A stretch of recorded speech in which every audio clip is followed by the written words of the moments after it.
সেদিন আমি সূর্যকে কোনো একটা কারণে ফোন করেছিলাম। সূর্যর ফোনে একই কথা বলছিল। সূর্যকে আমি ফোনে পাইনি, সূর্যর ফোনও আউট অফ নেটওয়ার্ক ছিল। সত্যি বলতে গেলে আমার না তখন হালকা একটা সন্দেহ হয়েছিল রাই, যে হয়তো রাই আর সূর্য একই সঙ্গে আছে, একই জায়গায়। তা না হলে দুজনের ফোন একই কথা বলবে কেন? ভাই, দুজন মানুষ একই রাতে আলাদা দুটো জায়গায় আছে, অথচ তাদের phone out of network. What a coincidence! কিন্তু সেটা ভাবার পরের মুহূর্তেই না রাই, আমি নিজের কাছে নিজে ছোট হয়ে গেছিলাম। সিরিয়াসলি আমার মনে হচ্ছিল যে কি চিপ মেন্টালিটি আমার, কি নিচু মানসিকতা। নিজেকে দোষেছিলাম আমি এই ভাবনাটার জন্য। অথচ আজকে দেখো রাই, আজকে আমার সেই নিচু মানসিকতা, সেই সন্দেহটা সত্যি হয়ে গেল ভাই। সত্যি, সবটাই সত্যি। অনির্বাণ, আমাকে আর সূর্যকে একসঙ্গে ফোনে না পাওয়াটা সত্যি একটা কোইন্সিডেন্স ছিল। What a coincidence Rai, what a coincidence! I mean, তুমি এটা কোইন্সিডেন্স আমাকে বিশ্বাস করতে বলছো রাই? এই ছবিগুলো দেখার পরও, এই প্রমাণটা পাওয়ার পর আমাকে এটা বিশ্বাস করতে হবে এটা coincidence? Same date, same time. আমার সন্দেহ এই প্রমাণটার সাথে মিলে যাওয়ার পরও আমি যদি ভাবি এটা একটা কোইন্সিডেন্স, তাহলে আমি না সবথেকে বড় বোকা রাই। এবার আমি বুঝতে পারছি রাই, এই রাতে তোমরা দুজন একসঙ্গেই ছিলে, বাট আমার প্রশ্ন হলো যে তোমরা কি করছিলে একসঙ্গে? আমি জানতে চাই রাই, কি করছিলে তোমরা? এনজয় করছিলে? একে অপরের থেকে বিদায় নিচ্ছিলে? আর যদি এনজয় করে থাকো তাহলে সেটা কি নিয়ে এনজয় করছিলে? অনির্বাণকে বোকা বানানোর এনজয়মেন্ট চলছিল, এভাবেই ঠকাবে ভেবেছিলে আমাকে তোমরা? প্লিজ অনির্বাণ, প্লিজ, আমি হাত জোড় করছি তোমার কাছে, প্লিজ এমন কিছু বলো না যে কালকে তুমি নিজের সামনে দাঁড়াতে পারবে না। তোমার লজ্জা হওয়া উচিত অনির্বাণ। বাহ রাই, বাহ, দারুণ, অসাধারণ রাই, অসাধারণ। আমার লজ্জা পাওয়া উচিত, লজ্জাটা আমার হওয়া উচিত, তাই তো রাই? এত বড় একটা ঘটনা ঘটিয়ে আমাকে ঠকিয়ে নিজে ধরা পড়ে যাওয়ার পরও তুমি বলছো যে আমার লজ্জা হওয়া উচিত? এদিকে এসো, দেখো দেখো একবার নিজেকে দেখো তুমি ঠিক করে। এই জঘন্য নোংরা কুৎসিত ছবিগুলো দেখার পরও তোমার মুখে লজ্জার লেশ মাত্র নেই। তোমার চোখে লজ্জার কোনো ছাপ নেই রাই। তুমি উল্টা তর্ক করছো আমার সাথে, যুক্তি দিচ্ছ, ইউজলেস যুক্তি যত সব। না, আমার লজ্জা করছে না, বিন্দু মাত্র লজ্জা করছে না আমার। কারণ আমি জানি আমি কিচ্ছু করিনি অনির্বাণ। এই ছবিগুলো মিথ্যে, আর এই ছবিগুলো যে ঘটনাটা ইঙ্গিত করছে সেটাও মিথ্যে, আমি জানি সেটা। আমার লজ্জা করছে না, আমার রাগ হচ্ছে অনির্বাণ। কেউ আমাদের একটা মারাত্মক বড় সর্বনাশ করার চেষ্টা করছে, কিন্তু সেটা কে আমি বুঝতে পারছি না। আমি বুঝতে পারছি না। দিনের আলোর মতো পরিষ্কার একটা মিথ্যেকে সত্যি বলে তুমি আঁকড়ে ধরছো, অথচ তোমাকে আমি সেটা বোঝাতে পারছি না, সেটা ভেবে আমার ভয় করছে। অনির্বাণ, অনির্বাণ, তুমি এত সহজে কি করে কাউকে অবিশ্বাস করতে পারো? অনির্বাণ, কি করে কাউকে এত সহজে অবিশ্বাস করতে পারো? তুমি কেন বুঝতে পারছো না অনির্বাণ? তোমার আবেগ তোমাকে চালায় অনির্বাণ। সেখানে বোধ, বুদ্ধি, বিবেচনা, বিচার কোনো কিছুর কোনো জায়গা নেই। আমি অবাক হয়ে যাচ্ছি। এতটা ঠুনকো তোমার ভালোবাসা, এতটা ভুল বুঝছো তুমি আমাকে। তুমি একবার ওই ছবিগুলো বিচার করার প্রয়োজন মনে করলে না, একবারও তুমি আমাকে জিজ্ঞেস করার প্রয়োজন মনে করলে না। তুমি সবগুলো সত্যি বলে যাচাই করলে। এই ছবিগুলো দেখো অনির্বাণ, তাকাও এই ছবিগুলোর দিকে একবার, তাকাও। তুমি আমার মুখের দিকে একবার তাকাও অনির্বাণ, প্লিজ আমার মুখের দিকে একবার তাকাও। তোমার মনে হচ্ছে এই ছবিগুলো সত্যি? তোমার মনে হচ্ছে আমি এতবার করে তোমাকে মিথ্যে কথা বলে যাচ্ছি? প্লিজ অনির্বাণ, তুমি কেন বুঝতে পারছো না কেউ আমাদের সঙ্গে সাংঘাতিক একটা খেলা খেলছে অনির্বাণ? তুমি এত সহজে তাকে জিতিয়ে দিও না। শাট আপ, শাট আপ রাই। আমি তোমার মিথ্যে কথায় আর ফাঁসবো না, আর ফাঁসবো না আমি তোমার মিথ্যে জালে। নিজের মিথ্যেটাকে না সত্যি প্রমাণ করার চেষ্টা করো না রাই। আর আমার ভালোবাসা না এতটা ঠুনকো নয় রাই, তাহলে আজকের দিনে আমি এতটা কষ্ট পেতাম না। কেন ঠকালে রাই তুমি আমাকে? ঠুনকো তোমার ভালোবাসা, তুমি ঠকিয়েছো আমাকে। বিশ্বাসঘাতক তুমি রাই। প্লিজ অনির্বাণ, প্লিজ প্লিজ, দোহাই তোমার, তুমি চুপ করো এবার। অনির্বাণ, হুঁশে ফেরো অনির্বাণ, হুঁশে ফেরো। ঠান্ডা মাথায় বোঝার চেষ্টা করো অনির্বাণ। আমাকে অপরাধী না করে এটা ভাবার চেষ্টা করো এই কাজটা কে করতে পারে। তুমি এই ধরনের বানানো ছবি আগে দেখোনি? এরকম মর্ফ করা ছবি আগে দেখোনি তুমি? তুমি দেখোনি তছনছ হয়ে যেত অন্য মানুষদের সংসার? বলো না। রাই, আমাদের জীবন না এতটাও বিশাল গুরুত্বপূর্ণ নয়। আমরা কোনো ইনফ্লুয়েন্সিয়াল লোকজন নই। আমরা সেলিব্রিটি নই যে আমাদের ছবি বানিয়ে লোকে প্রফিট করবে। এই ছবিগুলো মিথ্যে হওয়ার তো কোনো কারণ আমি দেখতে পাচ্ছি না রাই। বরং আমি এটা ভেবে অবাক হচ্ছি যে তুমি নিজেকে ডিফেন্ড করার জন্য, নিজের কথাগুলো সত্যি প্রমাণ করার জন্য আরো কি কি বলতে পারো। প্লিজ রাই, এবার অন্তত স্বীকার করো, স্বীকার করো যে তুমি একটা ঠগ, তুমি চিটার, তুমি প্রতারক। অনির্বাণ! হ্যাঁ প্রতারক, প্রতারণা করেছো তুমি আমার সাথে রাই। দিনের পর দিন তুমি আমার সাথে প্রতারণা করেছো। তোমার এই যে সহজ সরল একটা মুখ আছে না রাই, এই মুখের পেছনে আসলে একটা অন্য মানুষ আছে, যে মানুষটা লোভী, লোভের বশে আমাকে ঠকিয়েছে। ভালোবাসার মিথ্যে অভিনয় করে গেছো তুমি রাই। কেন ঠকালে তুমি আমাকে? কতদিন ধরে চলছে তোমার আর সূর্যের এই খেলাটা? আমাকে বলো না। না না প্লিজ, আমি জানতে চাই কতদিন ধরে চলছে সূর্যের সাথে তোমার এই খেলা? তুমি যে শুধুমাত্র আমাকে ঠকিয়েছো তা কিন্তু নয় রাই, নিজের বোনকেও ঠকিয়েছো তুমি। নীলু যখন বিয়ের আগে আমাকে ফোন করেছিল, তোমার আর সূর্যের সম্পর্কে আমাকে যখন যে কথাগুলো বলছিলাম, ভেবেছিলাম যে ও বোধহয় মিথ্যে কথা বলছে, ভুল ভেবেছিলাম ওকে, আমি ভুল বুঝেছিলাম। তুমি তো তোমার বোনের সাথেও প্রতারণা করেছো। আমি কড়া কথা বলে নীলুকে থামিয়ে দিলাম। নীলু যখন সুসাইড করতে চাইলো, আমি ভাবলাম যে ও বোধহয় আমাদের বিয়েটা আটকে দেওয়ার চেষ্টা করছে। আসলে তো না, বেচারি যন্ত্রণায় ভুগছিল, সেই যন্ত্রণা থেকে মুক্তি পেতে গিয়ে মৃত্যুকে আপন করে নিতে চেয়েছিল তোমার বোন। কি করে বেঁচে থাকতে চাইবে একজন যার নিজের দিদি নিজের বোনের সাথে এত বড় প্রতারণা করবে? সে কেন বেঁচে থাকতে চাইবে? আমি এত বড় ভুল করলাম, মা বাপির সাথে তর্ক করলাম, ঝগড়া করে গেলাম, ক্রমাগত এই বিয়ে নিয়ে লড়ে গেলাম শুধুমাত্র তোমার হয়ে রাই। আমি ভেবেছিলাম মা বাপি হয়তো তোমাকে চেনে না, তারা চিনতে পারছে না, একদিন একদিন তারা তোমাকে ঠিক চিনবে। কিন্তু এখন আমার মনে হচ্ছে আমি তোমাকে চিনি না রাই। আমার সামনে একটা অচেনা, সম্পূর্ণ অচেনা একটা মানুষ দাঁড়িয়ে আছে, জলজ্যান্ত। তুমি কেন আমার কথাগুলো বিশ্বাস করছো না অনির্বাণ? কেন কেন একবারও আমাকে বলার সুযোগ দিচ্ছ না? কেন একবারও আমার কথা শুনছো না? অনির্বাণ, তোমার যদি আমার একটা কথার প্রতি এতটুকু বিশ্বাস না থাকে, তাহলে কেন এই সম্পর্কে তুমি জড়ালে বলো? কেন? হ্যাঁ, আমি হয়তো চলে যাওয়া থেকে তোমাকে আটকাতে চেয়েছিলাম, কিন্তু তুমি তো ভালোবাসার দাবি নিয়ে আমার কাছে এসেছিলে। তুমি আমার থেকে হাত বাড়িয়েছিলে, তুমি আমার হাত ধরতে চেয়েছিলে। অনির্বাণ, অনির্বাণ, তুমি বিয়ে করতে চেয়েছিলে, তাড়াহুড়ো তুমি করেছিলে, আমি কিচ্ছু বলিনি। আমি সূর্যর সঙ্গে সম্পর্ক নিয়ে কোনোদিনও কোনো কিছু তোমার কাছে অস্বীকার করিনি, সব কিছু বলেছি, কোনো মিথ্যের আশ্রয় নিইনি কখনো। তাও তোমার এত বিশ্বাস একদিনে এক ঝটকায় ভেঙে চুরমার হয়ে গেল।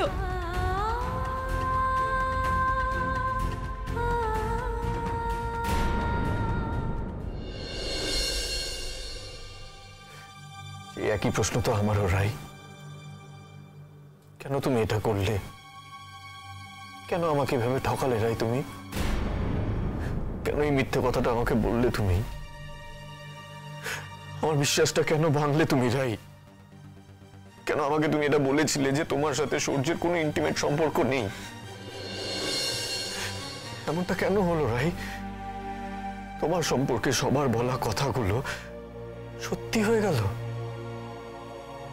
তোমাকে নিয়ে আমার ভাবনাগুলো সব মিথ্যে হয়ে গেল রাই। আমার সঙ্গে রাখা সম্পর্কের এই গোটা সময়টা তুমি সূর্যের সাথেও সম্পর্ক রেখে গেছো। সূর্য এমন ভান করলো, ও এমন এমন অভিনয় করলো সবার সামনে যে ও আমাদের এই বিয়ের বিষয়টাকে ভীষণ স্পোর্টিংলি নিয়েছে। এই কারণে কিন্তু ও তোমার বোনকে কোনোদিন অ্যাকসেপ্ট করে নিতে পারেনি। আসলে সূর্য জেনে গেছিল, ও জেনে গেছিল যে আমাদের বিয়েটা হয়ে যাওয়ার পরও তোমাদের দুজনের সম্পর্কে কোনো আঁচ আসবে না, তাই হঠাৎ করে ও উদার হয়ে গেল, একটা বিরাট মনের মানুষ হয়ে গেল। আর আমি হয়ে গেলাম বোকা, ইডিয়েট হয়ে গেলাম, একটা স্টুপিড হয়ে গেলাম। আমি ভেবে নিলাম যে ও হয়তো রায়কে ওর জীবন থেকে মুছে ফেলেছে, কিন্তু না। বাট আমি এত বড় বোকামো করেছি, তার মাসুল তো আমাকেই দিতে হবে না রাই? বেশ, but I must say Rai, I must say, আমি তোমাকে ধন্যবাদ জানাচ্ছি Rai. Thank you so much. Thank you Rai, thanks a lot. তুমি তুমি আমাকে আমার জীবনে অনেক বড় একটা শিক্ষা দিলে। আমার মানুষ চিন্তার কোনোদিনও ভুল হবে না। এই বিয়ে বিয়ে খেলাটা খেলার জন্য থ্যাংক ইউ। আর কোনোদিনও কখনো কেউ একটা সহজ সরল মুখের পেছনে লুকিয়ে আমাকে ঠকাতে পারবে না রাই। আমার উপর এই উপকারটা করার জন্য থ্যাংক ইউ। এই জীবনে অন্তত আমি আর কাউকে বিশ্বাস করতে পারবো না রাই, পারবো না। এক মিনিট,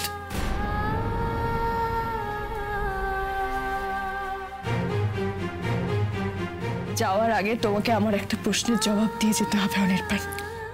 ইয়েস মিসেস সেন, বলো কোন প্রশ্নের জবাব চাই তোমার? তোমার ধারণা আমি সৌর্যের সঙ্গে তলে তলে সম্পর্ক রেখে চলেছি, তাই তো? আমার ধারণা কেন হবে রাই? এটাই তো সত্যি। আর এই সম্পর্কটা তোমরা দুজন আমার পেছনে চালিয়ে যেতে চাইছিলে। তাহলে ওই ছবিগুলো তোমাকে কে পাঠালো অনির্বাণ? মানে আমি তো নিশ্চয়ই পাঠাইনি। আর সৌর্য যদি আমার সঙ্গে সম্পর্ক বজায় রাখার ইচ্ছে হয় তাহলে সৌর্যও নিশ্চয়ই পাঠায়নি। তাহলে ওই ছবিগুলো কে পাঠালো? জানি না আমি, আর আমি জানতে চাইও না। সে আমায় বলেছিল সে তোমার বন্ধু। হ্যাঁ, হয়তো সেটুকু মিথ্যে, কিন্তু আমি এতটুকু বুঝতে পেরেছি রাই, সে লোকটা আমার শুভাকাঙ্ক্ষী, আমার বন্ধু। একটা মিথ্যের চোরাবালিতে ডুবে যাওয়ার থেকে সে আমাকে টেনে বের করে নিয়ে এসেছে। আমার তাকে ধন্যবাদ জানানো দরকার ছিল। দেখা হলে নিশ্চয়ই জানাবো। আমার জীবনটা আরো একবার নষ্ট হয়ে যেতে যেতে বেঁচে গেল। কোথায় যাচ্ছ তুমি? কোথায় যাচ্ছ? তুমি আমাকে বুঝবে না? তুমি একবার আমাকে বোঝার চেষ্টা করবে না অনির্বাণ? আমার তোমাকে বোঝা হয়ে গেছে রাই, অনেক বুঝে নিয়েছি তোমাকে, আর বুঝতে চাই না আমি। ট্রাস্ট মি, আমি না আর তোমাকে সহ্য করতে পারছি না। আমি আর তোমার চেহারাটা দেখতেও চাই না। প্লিজ আমাকে তুমি যেতে দাও, প্লিজ। না না না না, আমি কোথাও যেতে দেবো না তোমাকে। আমি এত সহজে কোথাও যেতে দেবো না তোমাকে। প্লিজ একবার বোঝার চেষ্টা করো না অনির্বাণ। অনির্বাণ এইভাবে একটা মিথ্যে এসে আমাদের সবকিছু ভেঙে চুরমার করে দিতে পারে না। যে সম্পর্ক কোনোদিনও গড়েই ওঠেনি তা ভাঙবে কি করে? আমাদের সম্পর্কের তো কোনোদিনও কোনো ভিত ছিলই না। মিথ্যের উপর গড়ে ওঠা একটা সম্পর্কের ভিত কখনো মজবুত হয় না রাই। ভালোই তো হয়েছে আজকে এই ছবিগুলোতে তোমার আসল চেহারাটা দেখার পর সেটা সম্পূর্ণভাবে ধসে গেল। এবার আমাকে রেহাই দাও রাই, রেহাই দাও। না না না না না, কিছুতে আমি তোমাকে যেতে দেবো না, কোথাও যেতে দেবো না তোমায় আমি। অনির্বাণ আমি জানি তুমি যেরকম ভুল ভাবছো সেরকম ভুল কিছু করে বসবে। তুমি কিন্তু এর আগেও আমাকে ভুল বুঝেছো অনির্বাণ, তারপরে তুমি পৌঁছতেছো নিজের সিদ্ধান্তের জন্য। একটা কথা বোঝার চেষ্টা করো না অনির্বাণ, এত বড় একটা বিপদের সামনে আমাদের একসঙ্গে লড়াই করতে হবে, একে অপরের সঙ্গে নয়। আমার কোনো লড়াই নেই কারোর সঙ্গে রাই, না একা না তোমার সঙ্গে। আমি শুধু মুক্তি চাই রাই, আমাকে ছেড়ে দাও প্লিজ। না না না না না, আমি কিছুতেই তোমাকে ছেড়ে দেবো না। আমি তোমার হাত ধরেছি, তুমি আমার হাত ধরেছো, ছেড়ে দেওয়ার জন্য নয়। আমার ভালো লাগছে না এসব কথা রাই, এসব নাটক বন্ধ করো প্লিজ। আমি আর নিতে পারছি না এসব, আমাকে যেতে দাও তুমি প্লিজ। তুমি কোথায় যাবে আমাকে ছাড়া? চলো তাহলে, তুমি যেখানে যাচ্ছ আমাকে সঙ্গে করে নিয়ে চলো, আমিও তোমার সঙ্গে যাবো। আমাদের দুজনের একটু কথা বলতে হবে আলাদা করে অনির্বাণ। আমাদের দুজনের একসঙ্গে কিছু করতে হবে, এই মিথ্যেটাকে সকলের সামনে এক্সপোজ করতে হবে। না রাই, না, তুমি আমার সঙ্গে কোথাও যাবে না রাই, কোথাও না। আজ থেকে, এখন থেকে তোমার আর আমার রাস্তা সম্পূর্ণ আলাদা। এরপরও যদি তুমি জোর করে আমার সঙ্গে আসো তাহলে কিন্তু একটা বাজে সিন ক্রিয়েট হবে রাই, আমি বলে রাখছি তোমাকে। মুখ বুঝে সবকিছু সহ্য করছি মানে কিন্তু এটা নয় যে আমি দুর্বল রাই। আমি ভুলতে চাইছি সবকিছু রাই, প্রাণপণে সবকিছু ভুলতে চাইছি। এই মুহূর্তগুলো, তোমাকে, আমাদের বিয়েটাকে।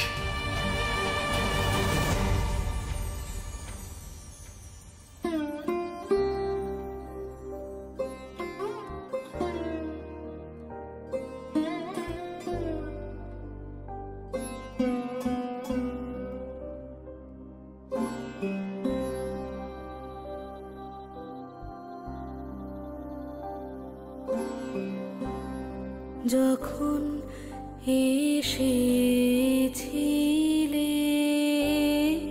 যখন এসেছিলে, অন্ধকারে চাঁদ ওঠেনি, সিন্ধু পারে চাঁদ ওঠেনি, যখন এসেছিলে,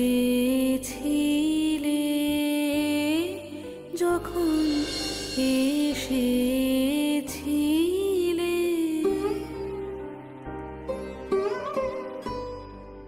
হে অজানা তোমায় তবে জেনেছিলে,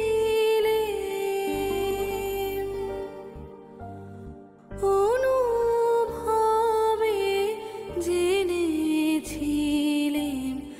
হে অজানা তোমায় তবে জেনেছিলেন,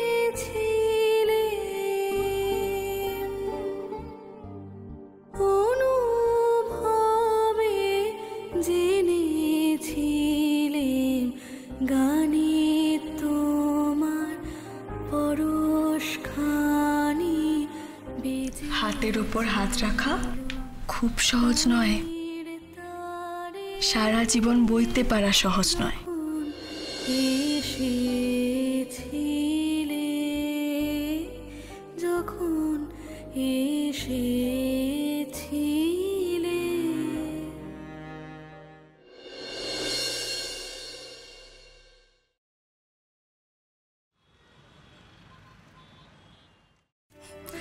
দাও, নে আমাকে দাও। কাল শুতে এত দেরি হয়ে গেছে সবকিছু শেষ হতে হতে যে আমারও আজ ভোরবেলা উঠতে দেরি হয়ে গেছে। তোমাদের ঠিক মতো ঘুম হয়েছিল তো রাত্রিরে? হ্যাঁ, ওই আর কি। আচ্ছা, অনি ওঠেনি এখনো? আর ওর ঘরে কেউ বেডটি নিয়ে যায়নি? না না, আমি বারণ করেছিলাম মাসিকে ওদের ঘরে গিয়ে নক করতে। মানে ইয়ে, আজকের দিনে অন্তত ওরা একটু লেটেই উঠুক। কিন্তু এখন তো প্রায় 9টা বাজে, এত বেলা অবধি তো অনি ঘুমোয় না। হ্যাঁ, এতক্ষণে তো উঠে যাওয়ার কথা। আমি বরং ওদের গিয়ে ডেকে আনছি, বলছি যে জেম্মার যেটুকুনি ব্রেকফাস্টই শুরু করতে পারছে না তোদের ছাড়া। থাক, তোমার যেতে হবে না, আর এসব কথা বলারও কোনো দরকার নেই। এটা তো একটা বেসিক সেন্সের ব্যাপার। বিয়ে হয়ে আসা বউ একটা নতুন জায়গায় এসেছে, তার যদি মনে না হয় যে 9টা পর্যন্ত ঘুমানো ঠিক নয়, এটা তো শিক্ষা দীক্ষার সমস্যা। আমার তাকে ডাকার কোনো দরকার নেই, আর তাকে ছাড়াই আমি ব্রেকফাস্ট করতে পারবো। সে আমার সামনে এসে ব্রেকফাস্ট চা ধরবে, সে আশাও আমি করি না। এই তো রাই চলে এসছে। গুড মর্নিং রাই। গুড মর্নিং রাই। কি এখনো ঘুম ভাঙেনি নাকি? থাক বাবা, আমি আর বড়দের সামনে কিছু বলবো না। তুমি আগে চা খাবে তো? বসো বসো, বসে পড়ো। আজ তোমাদের ওঠার আগেই মন্দার অফিসে চলে গেছে, দেখেছো? এই কুট্টিদা ওঠেনি, এখানে এলো না যে। তুমি বরং একটা কাজ করো, তুমি কুট্টিদাকে চাটা গিয়ে দিয়ে আসো। ওনার তো আবার সকালের চাটা ঘরে বসে খাওয়ার অভ্যেস, বেডটি। আর রোজ রোজ মাসির হাতের বেডটি পেয়ে কুট্টিদা নিশ্চয়ই বোর্ড হয়ে গেছে। হ্যাঁ ও মাসি, কুট্টিদার চাটা দিয়ে যাও গো। অনির্বাণ ঘরে নেই। ঘরে নেই? এ বাবা, তাহলে কোথায় গেল কুট্টিদা? বিয়ে করে কি হেলথ কনসিয়াস হয়ে গেল নাকি যে মর্নিং ওয়াকে বেরিয়ে গেল? আর তুমিও তো যেতে পারতে সাথে, কাপল গোলস হয়ে যেত একেবারে। Morning walk? বেলা 9টার সময় মর্নিং ওয়াক? আরে আমিও তো মর্নিং ওয়াকে গেছিলাম, কিছুক্ষণ আগেই তো ফিরলাম। ওকে তো রাস্তায় দেখলাম না। কোনো কালেই অনি মর্নিং ওয়াকে যাওয়াটা পছন্দ করে না প্রসেন। কোথায় গেছে তোমাকে বলে গেছে? এই যে কি হলো, আমি তোমাকে একটা প্রশ্ন করেছি, জবাব দেওয়ার কার্টেসিটা কি তুমি এই বাড়িতে এসে শিখবে ভেবেছিলে? সৈনী, এভাবে বলো না, সবে উঠেছে মেয়েটা, একটু ধাতস্থ হতে দাও, নতুন জায়গা। একটা প্রশ্ন করেছি, তার উত্তর দেবে। এতে এত ধাতস্থ তাতস্থ হওয়ার কি আছে আমি তো সেটাই বুঝতে পারছি না। কি বাচ্চা মেয়ে নাকি, মুখে এখনো কথা ফোটেনি? এই রে জেম্মা, তুমি প্লিজ ওকে বকাবকি করো না। আমি বুঝেছি কুট্টিদা কোথায় আছে। কোথায় আছে? এই যে 4 দিন ছুটি নিতে হয়েছে তো, তাই কুট্টিদার মাথাটা নিঘাত খারাপ হয়ে গেছে, তাই আজ সকাল হতে না হতেই অফিসের দিকে ছুটেছে। অফিসে? না না, আমি যতদূর জানি ও দিন 10 ছুটি নিয়েছে। অফিস কেন যাবে? জেঠুমনি কেন যাবে এটা কোনো কথা হলো? কুট্টিদার মতো কাজ পাগলা লোক আমি আর দুটো দেখিনি। দেখো, কোনো ক্লায়েন্ট কোনো সমস্যার কথা বলেছে বা অফিসে কোনো সমস্যা হয়েছে, বাস অমনি ছুটেছে অফিসে। এই রাই, চলো তো ঘরে চলো, আমি গিয়ে ওকে ফোনে ডাকছি। চলো রাই। এই মেয়েটার চোখ মুখের অবস্থা দেখলে? হ্যাঁ, কেমন যেন ঝড় বয়ে গেছে মনে হলো। শর্মিকেও দেখলে? ওকে নিয়ে কেমন হুড়মুড় করে ঘরের দিকে চলে। আমার কি মনে হয় জানো, দুজনের মধ্যে না বড় কোনো ঝামেলা হয়েছে, ওই জন্য মেয়েটা ভিজে বেড়ালের মতো দাঁড়িয়েছিল। কি বলছো? না না, মানে তুমি রাতে ওদের ঘর থেকে কোনো চিৎকার চেঁচামেচির আওয়াজ টাওয়াজ কিছু পেয়েছো নাকি? আমি কি ছেলের ঘরে আড়ি পাততে গেছি নাকি? মেয়েটাকে দেখলে না, কেমন জলে পড়ার মতো অবস্থা। আমার মনে হয় অনি ওকে চলে যেতে বলে নিজেও বেরিয়ে গেছে। সর্বনাশ। সর্বনাশের কি আছে প্রসেন? আচ্ছা, লোয়ার ক্লাস মেয়ের সঙ্গে আমার ছেলেটা সারা জীবনের জন্য আটকে থাকবে, এটা আমারই হজম হচ্ছিল না। প্রথম রাতে যদি বেড়ালটা মরে, ক্ষতি কি? তাহলে তো আমার ছেলেটা সারা জীবনের জন্য মুক্তি পেয়ে যাবে। সোহিনী, তুমি একটু বেশি ভাবছো না? আবার যদিও ধাক্কা খায়, এই জীবনে 2 বার ধাক্কা খাওয়া হয়ে যাবে। ব্যাপারটা ওর জন্য ভালো হবে। বোকার মতো কাণ্ড করলে তো ধাক্কা খেতেই হবে। এবার ধাক্কা খেলে বুঝবে যে মায়ের কথা শুনতে হয়। ওই রাই মেয়েটাকে প্রথম থেকে আমার অপছন্দ ছিল, সেটা তো ও জানে, তারপরেও তো আগুনে ঝাঁপ দিল। ভালো যে ব্যাপারটা বেশি দূর গড়ায়নি। তুমি পুরো ব্যাপারটা বুঝতে পারছো না সোহিনী। অনেক ইমেজে একটা ছাপ পড়বে, লোকজন কি বলবে বলো তো? আর তাছাড়া আমাদের তো একটা মান সম্মান আছে নাকি? ওই রায় নামের 2 টাকার মেয়ের জন্য আমার অনির ইমেজে ছাপ পড়বে। আর শোনো, লোকজন কি বললো না বললো না, আমার তাতে কিচ্ছু যায় আসে না। মুখে বলা সহজ সোহিনী, কিন্তু লোকে যখন জিজ্ঞেস করবে তখন কি উত্তর দেবে? তুমি থামো তো। আমি খালি একটা কথাই বুঝি, বেটার লেট দ্যান নেভার। দেরিতে হলেও অনির যদি জ্ঞানচক্ষু খুলে থাকে সেটা তো ভালোই। একটা ফালতু মেয়ের সঙ্গে ফালতু বিয়ে, ওটাকে আমি কোনো কিছুর মধ্যে কাউন্টই করি না। সোহিনী, কাউন্ট তুমি করো না, কিন্তু দেশের আইন কিন্তু কাউন্ট করে। দেশের আইন অনুযায়ী বিয়ে জিনিসটা ফালতু নয়, আর সহজে ছেড়েও ফেলা যায় না। তবে আমার খুব টেনশন হচ্ছে, কি হলো সেটা জানা দরকার। আমি এক কাজ করে অনেকে একটা ফোন করে দেখি।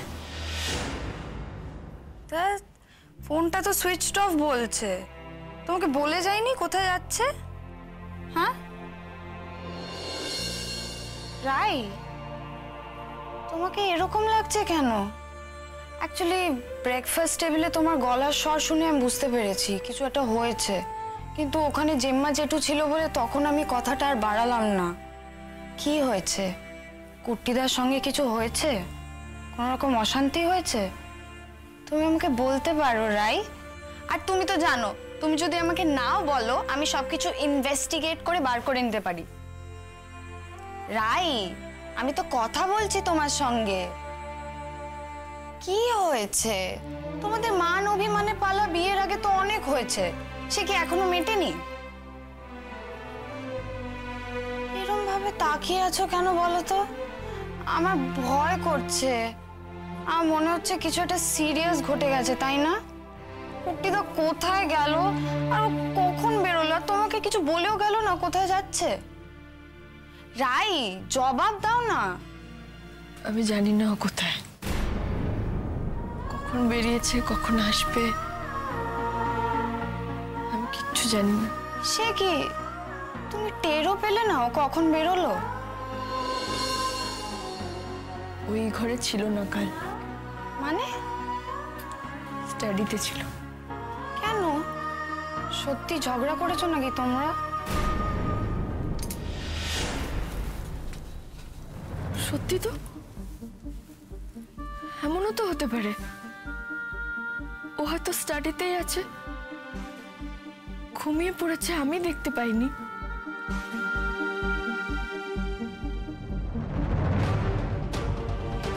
না থাক, আমি যাব না। কুট্টিদা যদি ওখানে থাকে তাহলে দুজনে সামনাসামনি কথা বলো।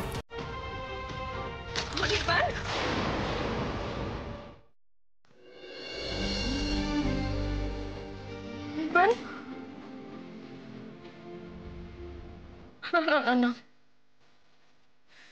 তুমি এইভাবে আমাকে ছেড়ে চলে যেতে পারো না নির্বাণ।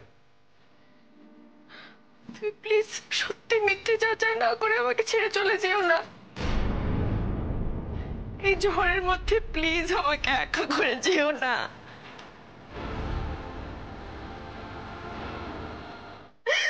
আমাকে যে আবার একা লড়াই করতে হবে,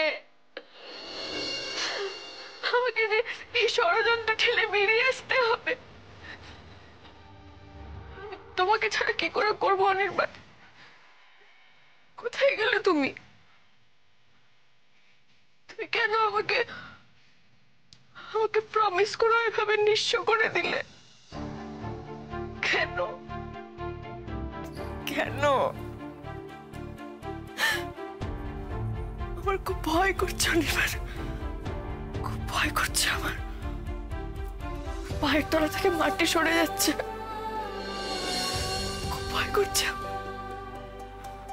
আমি কি করবো এখন? আমি কি করবো এখন? আমি যে হারিয়ে যাচ্ছি অনির্বাণ, প্লিজ তুমি আমাকে হারিয়ে যেতে দিও না। তুমি আমাকে তোমার শক্ত দুটো হাতে প্লিজ জড়িয়ে ধরে রেখো, প্লিজ প্লিজ।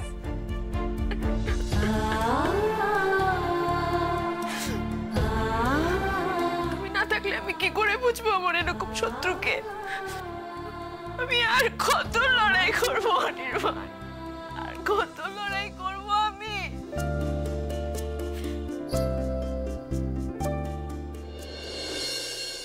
কে আমার এরকম শত্রু?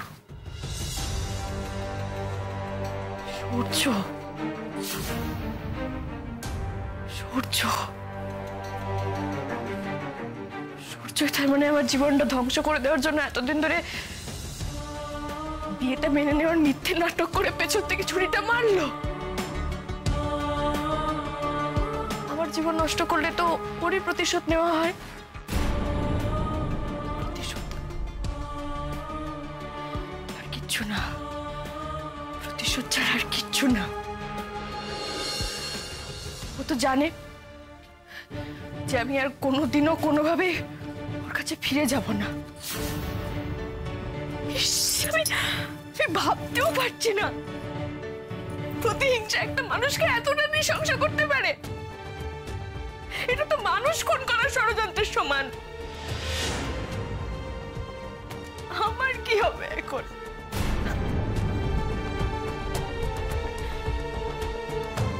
অনির্বাণ, অনির্বাণ প্লিজ তুমি আমার পাশে থাকো, তুমি আমার মনে জোর দাও অনির্বাণ, তুমি আমার মনে জোর দিও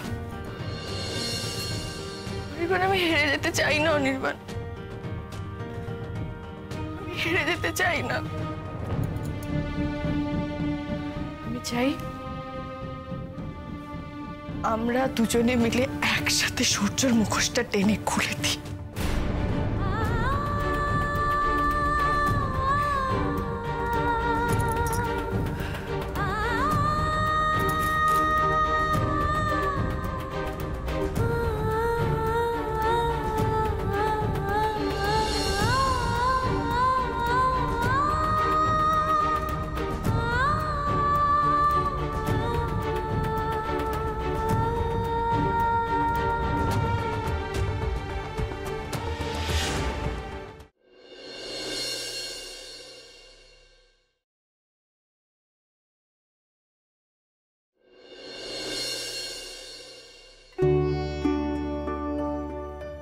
এই যে তোমার টিফিন, ভুলবে না কিন্তু।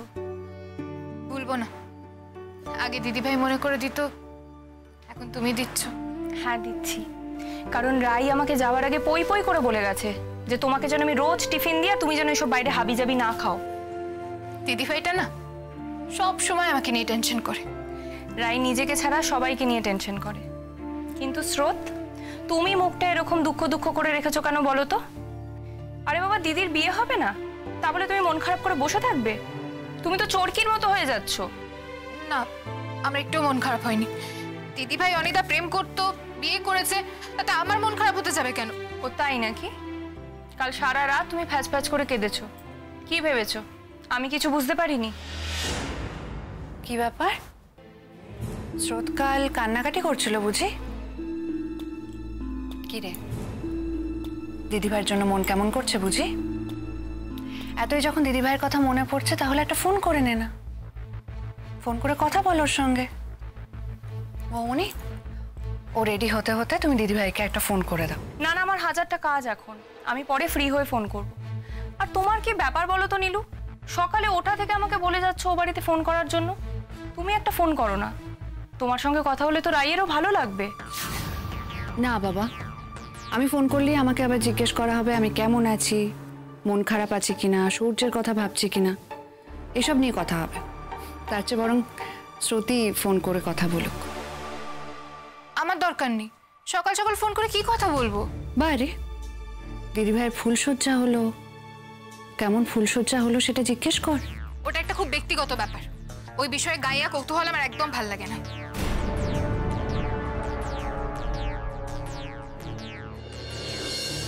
দূর বাবা, এরা কিছু বলছে না তো? আমার যে ভীষণ মনে হচ্ছে বোমাটা কাল রাতেই ফেটে গেছে, না হলে সকাল থেকে একবার তো অন্তত দিদিভাই ফোন করতো। উফ, যদি জানা যেত ওখানে কি হচ্ছে, আমার প্রাণটা একটু হলেও ঠান্ডা হতো। রাই, আমি সারা রাত অনেক ভাবলাম আমি যা করছি ঠিক করছি কিনা, নাকি আমি গোটা ব্যাপারটায় ওভার রিঅ্যাক্ট করছি। অনেক ভেবে বুঝলাম যে না, আমি ঠিক করছি। তোমার সঙ্গে আমার একাধিকবার সূর্যকে নিয়ে কথা হয়েছে। আমি প্রশ্ন করেছি তোমাকে, জানতে চেয়েছি কতটা গভীর ছিল তোমাদের সম্পর্ক। তুমি তোমাদের সম্পর্কের এই ফিজিক্যাল দিকটা আমার কাছে লুকিয়েছ। তুমি প্রতারণা করেছো আমার সঙ্গে, আর এই প্রতারণাটা আমি মেনে নিতে পারি না।